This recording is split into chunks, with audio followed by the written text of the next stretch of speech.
The abbey was built to the usual monastic plan around a quadrangular cloister. Unusually, at Titchfield the cloister lay to the north of the church.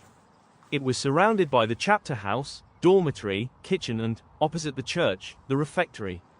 The site is now dominated by the gatehouse of the Tudor mansion, built into the nave of the church between 1537 and 1542. Slender columns in the gatehouse range, with traces of vaulting above for the roof, show that the nave was originally divided into 7 bays. Each bay originally had lancet windows, but these were later replaced by square Tudor windows. A few internal details of the original church interior can be seen, including a shaft in the southwest corner of the building which supported the vaulting, and part of a spiral staircase in the west corner turret. Several of the large church windows were rebuilt as brick fireplaces, and the corner staircase towers were heightened with battlements. There are elaborate Tudor chimneys. Adjacent to the gatehouse was the porter's lodge, with a principal apartment above. An 18th century plan suggests that this room was subsequently used as a small theatre. Little remains of the rest of the monastic buildings around the cloister, although the abbey plan is marked out on the ground. The former triple entrance to the chapter house, where the monks met daily, can still be seen in the much-altered west wall of the east range.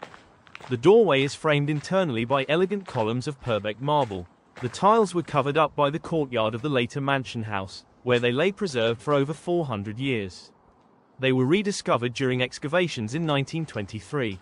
A Latin inscription on one of the pavements was orientated to greet the canons as they approached the refectory for their meals.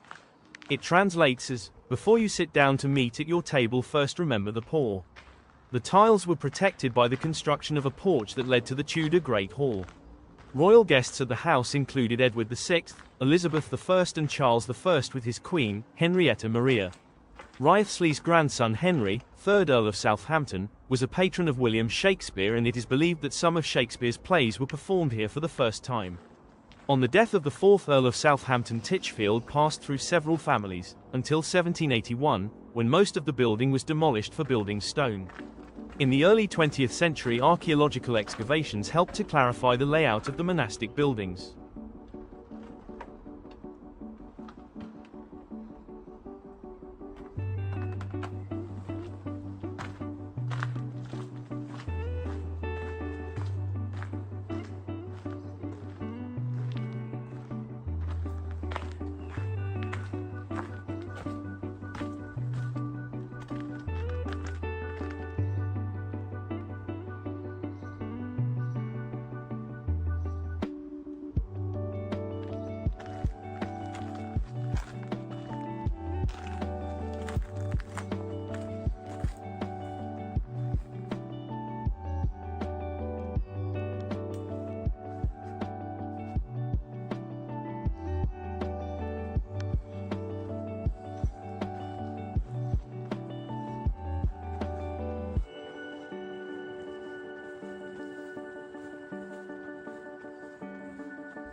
Enjoyed this?